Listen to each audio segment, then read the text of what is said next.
Bonjour, Bandeko Nyonso, au Balandangaï d'habitude na chaîne Nabiso qui est notre. Voilà, c'est Rex Kabongo. Comme vous le savez, donc voilà, je suis entrepreneur. Mais Lelo, comme je l'avais dit, dans le Baki, il faut te mettre à ma solo Mikolo, il y a République démocratique du Congo. Parce que vous allez ma patriote. Je suis venu aujourd'hui pour renseigner Bino du Soussou. Pour mes amis de Bandeko. Je suis très indigné. Il y a comme mon accueil. Dans la République démocratique du Congo, par Congolais, par dignitaires, par Bengi, par élite autrement la français. Bande Konabiso, bazo s'occuper de la poste stratégique ou réganienne, il y a Mboka, bango ndemoutou bazo ko détruire Mboka Nabiso. Vous pouvez imaginer mes amis, dans le bango mot très important, il faut parfois être plus malin que le diable. Parce que Félix Antoine Tshisekedi, notre président de la République, a démontré aux yeux de tout le monde qu'il était plus malin que le diable. Aujourd'hui, à contourner le diable dans ma colonne. Qu'est-ce que j'ai expliqué par là? Bateau Bazo soutenir l'organisation dans Mboka Nabiso, Bokosi. Nous avons réussi. Aujourd'hui, la diplomatie, ça marche. On a arrivé à mettre KO Kagame. Na groupe minuscule ainsi de suite sont par terre. Les lots Nakavumbu Wazalendo sali chaud incroyablement. Avant d'arriver par là, dans le babouille. Bino bato diriger Mboka. Bino bato diriger Mboka depuis très longtemps. Qu'est-ce qui fait que beaucoup va rebongisa Mboka ti? Bo voyage à Bokenda Belgique, France, Canada, partout en Europe, partout aux États-Unis, en Amérique, pays tout mais vous n'arrivez pas à donner la main, un cœur pour l'emboncer Mboka Nabino. Vous voulez envier Mboka Moussoussou. Moi, je pars en France, je pars en Belgique, je pars aux États-Unis, je pars au Canada. Mais quand vous arrivez au Canada, aux États-Unis, vous ne voyez pas ce qui se passe au Canada, aux États-Unis. Vous ne voyez pas ce que les autres font. Et vous voulez venir vous faire soigner ici en Belgique, en France, au Canada, aux États-Unis, mais dans votre propre pays, vous n'arrivez pas à faire quelque chose de bon pour votre propre peuple. Mes amis, mes très chers frères et sœurs congolais, il est temps aujourd'hui de renverser la donne. Congo est commis na posa, il y a ba poste où ils ont besoin de battre. Kasi batu où ils ont besoin de poste. Biso tozoa ko arranger Mboka na. Mais derrière, vision, il y a capable président Eliezer Tambwe Poche, on a zobengaye, Wazalendo parlementaire. Na kacha parlement, tous en Wazalendo ka moko, comme Eliezer Tambwe Poche. Azo betabilo kwa jeti. Tous les Congolais aujourd'hui sont en la vérité aux autres personnes à Congo. Eliezer est en train de dire la vérité. Aujourd'hui, qu'est-ce qui s'est en train de se passer à l'Est? Kabila a zui malembe le rôle à Niaou, le rôle en Pouko, je peux dire, à Koti Nagoma, Nandenga Makolo. Pourquoi Kabila a qui avion? Si vraiment Kabila, comme vous dites que non, Kabila a Makasi, Kabila est fort. Si c'est Kabila qui avait donné le pouvoir à Félix, à Koti Nagoma, la Kobata, pourquoi? Wazalendo qui dit sur Kabila a Koti Nagoma, télémélier, barricadage, FRDC, télémélier, Kabila, puis la Mouissi, Wazaza, à Zongi Eskaoutaki. Mes amis, vous ça la jeter. Vous savez, on a simbi pouvoir, on a un PC. Pour ça, blague, certaines personnes ont bien dit que non, Rex, je suis fanatique à Félix. Non, je suis fanatique à Félix. Je suis félixiste. Je suis fanatique. Félix n'a se retrouvé à la carte, à la carte. Donc, je suis fanatique parce que je tenir Mboka. Je suis fanatique. Je suis fanatique. Je suis pays sous-souté. Je suis fanatique. Congo. Na Koli na Congo, bakoko ba na Congo, banvuluzi na Congo, to travailler pour l'intérêt à RDC. Na rolu la moko mususu te moko na ngo yango wana. Alors bino bato bozo travailler le gouvernement. Ba traître, nous allons vous nettoyer un par un en commençant par vos maîtres auxquels nous avons su de contourner et les mettre par terre. Nanga Akimi. Aujourd'hui, Wapigoma. Les Wazalendo bazo bête na ndenga jeté. Les Wazalendo sont en train de récupérer chaque territoire de la République démocratique du Congo.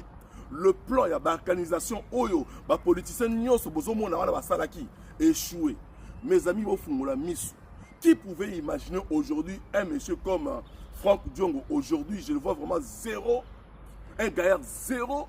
Ali Mbisanga, vraiment, c'est un papa que je respectais beaucoup. D'ailleurs, je prenais vraiment comme un exemple. Aujourd'hui, regardez aujourd'hui que Moutoura Franck Diongo azo trahir la République, ako serré Kagame Loboko, azumbongo Kagame. Moutoura Moïse Katumbi, il a commencé à faire ses plans depuis très longtemps, parce que le cinéma, na Kabila, pour en faire croire, que non, Katumbi na Kabila, tout simplement pour concrétiser plan de balkanisation. Mais Félix Tshilombo, vu Kazali Moukishi, il avait déjà compris. Mes amis congolais, si quelqu'un a déjà compris, je n'ai pas Moutamaele, Abanaoganga Malamonte, Moutamaele a la maîtrise. On comprend l'ennemi n'a pas poussé. À quoi approcher l'ennemi n'a pas la stratégie, mini, à contrôler l'ennemi. Aujourd'hui, qui peut oser dire que Kabila est plus fort que Félix? Qui peut oser dire que le groupe Kagame est plus fort que Félix? Boganga Kit. Kagame, Nayonani, Oboya Kagame. Non, non, non. Les acquis stratégie au Félix a mis en place. Kagame Ayaki, na Congo, oui. Parce que Félix a bien guisé la Congo. Vous savez, pour attacher un homme fort, pour faire tomber un homme fort, il faut d'abord le lier, entrer dans sa maison et puis l'attacher. Bakangaka mutamaka cité na musika. Mutamaka il faut pour s'entendre naie. Olympi ne soit qui notre lobaka. Pembe naie simokangi. Le Kabila azabo na kraka. Maintenant personne la révélation. Dissipé Kabila ba okangaye. Kabila il sera arrêté. Soy Kabila za mobali ya solo atramande fa pembe azo avion akita na Kini. Akita na aéroport na Kintondi makaye a Kabila. Raïs Mobengaka. Soy Kabila za vraiment mobali. Na 3 pièces complètes à Tika Mandefa Pembe, azo avion à Akini. Nanga Soza Mobali à solo. Nanga une autre chose, notre renseignement. Dire que Kabila est plus fort que Félix. Qui peut oser dire que le groupe Kagame est plus fort que Félix? Boganga Kit. Kagame, Nayonani, Oboya Kagame. Non, non, non. Les acquis stratégie au Félix a mis en place. Kagame Ayaki, na Congo, oui. Parce que Félix a bien guisé la Congo. Vous savez, pour attacher un homme fort, pour faire tomber un homme fort, il faut d'abord le lier, entrer dans sa maison et puis l'attacher. Bakangaka mutamaka cité na musika. Mutamaka il faut pour s'entendre naie. Olympi ne soit qui notre lobaka. Pembe naie simokangi. Le Kabila azabo na kraka. Maintenant personne la révélation. Dissipé Kabila ba okangaye. Kabila il sera arrêté. Soy Kabila za mobali ya solo atramande fa pembe azo avion akita na Kini. Akita na aéroport na Kintondi makaye a Kabila. Raïs Mobengaka. Soy Kabila za vraiment mobali. Na 3 pièces complètes à Tika Mandefa Pembe azo avion à Kini. Nanga Soza mobali ya solo. Nanga une autre chose, notre renseignement. Nanga la Kabila ba bebani. Pona likama mbongo lokotro. Kabila yaki mbangu na Goma, alako yamba na Goma akutana nanga parce que likama mbongo. Bazwaki mbongo Kabila pesaki ba corrompre général Luboya. Général Luboya a boy corruption wana. A bengi Mukishi.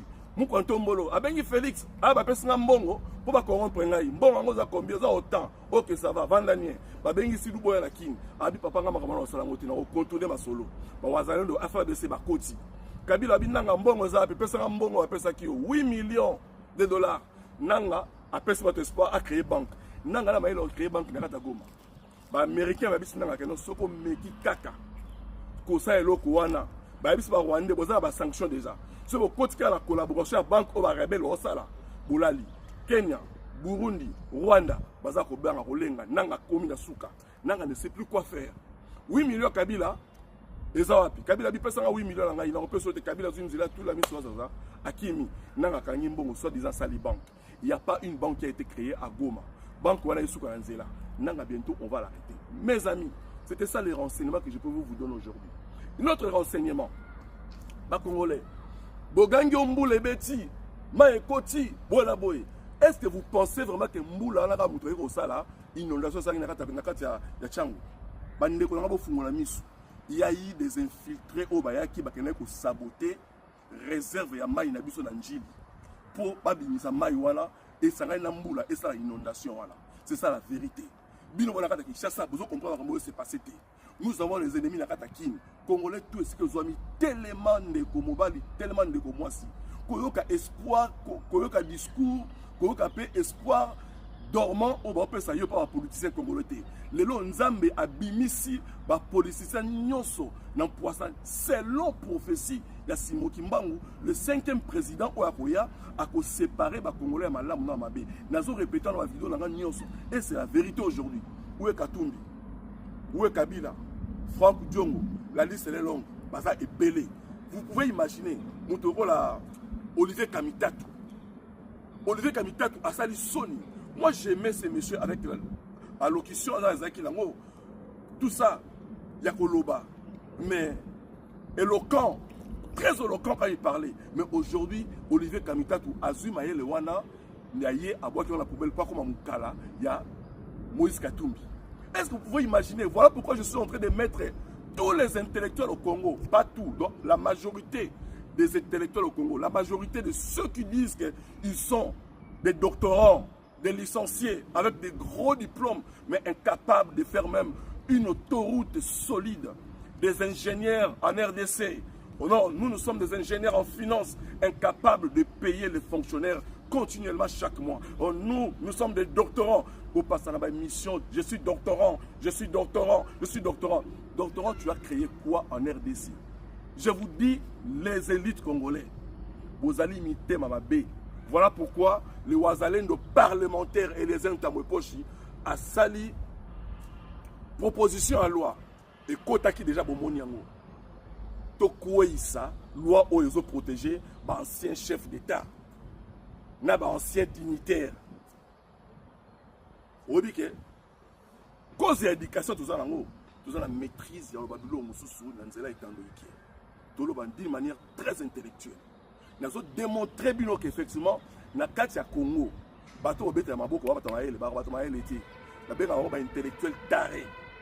ce sont les intellectuels tarés. On peut être intellectuel avec gros diplômes, mais cependant, on est un idiot parfait. Les idiots parfaits, ce sont des gens mais c'est pas ça les salité. Les idiots intellectuels parfaits, mais population est pauvre. C'est ce qu'on appelle les idiots parfaits. Balaba la salité, nous est là et l'autre côté, t'as inondation la maille, bebo, vous n'arrivez pas à trouver de solution na inondation. Na moni ministre moko soyi ya provincial azu pa ou na kata kanivo azotombola boy. Ça c'est la honte ça. La honte. Qu'est-ce qui manque que bino ba congolais bo ça ba immeuble à boy. Ba immeuble à boy. Les immeubles pareils. Qu'est-ce qui nous manque? Et là on nous osanga bo ça ba immeuble à boy. Alors que ce sont les immeubles Oya Pamba au Moko au Pamba. Un projet de 20 millions et ça est logé plus ou moins 1500 personnes avec un projet de 20 millions. Mais Bino, Moutoumoko, Azoï, 20 millions, il y a la poche, 100 millions la poche, Aza inquiété, Aza poursuivi, avant de payer qui la Congo, tranquille. Mes amis, na mon qui vidéo, moi, jeune, na zandu, bazo bêta, jeune moro, aïbaki, ça qui a maman moro, boy. Ezali idiot, inconscient, yako bêta, un jeune que vous appelez Koulouna, j'ai un profil, vous devez savoir une chose. Aujourd'hui, si nous avons des jeunes délinquants, tout simplement, fruit, il y a mal gouvernance, gestion, il y a mot cannabis. Les idiots parfaits, ce sont des gens, mais c'est pas ça, les salité. Les idiots intellectuels parfaits, mais population là est pauvre. C'est ce qu'on appelle les idiots parfaits. Balaba la salité, nous est là et l'autre côté, t'as inondation la maille, bebo, vous n'arrivez pas à trouver de solution na inondation. Na moni ministre moko soyi ya provincial azu pa ou na kata kanivo azotombola boy. Ça c'est la honte ça. La honte. Qu'est-ce qui manque que bino ba congolais bo ça ba immeuble à boy. Ba immeuble à boy. Les immeubles pareils, qu'est-ce qui nous manque? Et là, on nous a immeuble à boy. Alors que ce sont les immeubles Oya Pamba, au Moko, au Pamba. Un projet de 20 millions et ça est logé plus ou moins 1500 personnes avec un projet de 20 millions. Mais Bino, Moutoumoko, Azoï, 20 millions, il y a la poche, 100 millions la poche, Aza inquiété, Aza poursuivi, avant de payer qui la Congo, tranquille. Mes amis, na mona ki vidéo mo boy ba jeune na zandu bazo beta jeune moko aibaki ça qui a maman moko boy boy ka eloko bandeko ezali idiot inconscient ya ko beta un jeune que vous appelez Koulouna, j'ai la profil, vous devez savoir une chose. Aujourd'hui, si nous avons des jeunes délinquants, Bamiyibi, Bazali, tout simplement, fruit, il y a mal gouvernance, gestion, il y a mot cannabis. Aujourd'hui, nous avons tous ces jeunes Koulouna là, tous ces voyous là, oh bazo yiba, parce que bana l'autre côté, nga la botami, je suis de série 7. Bato ba la série nabiso, batanga classe, mais sous ba kufa, bazo ba diplôme, mais ba kunda bango ba sala musala te. Est-ce que vous pouvez imaginer ça? Donc c'est une seule chose que je peux demander, que vous comprendre. Bino bato bobeta ba jeune pour yibaki, atumbaki non. Le vrai voleur ya robeta, ils ont pas voleur en cravate. Les gens qui vous détruisent, les voleurs spécialistes, des voleurs qui détruisent la nation. Bazo yiba, denier public, bato nga ba immeuble à l'extérieur. Mais pourtant mundele azali bato basali ba immeuble. Je vous dis mes amis, bazali na 30 ans té. Ce sont ba jeunes à 20 ans, 25 ans, 29 ans, 30 ans, 35 ans, ndé basali ba immeuble on a projet au l'état pesi bango.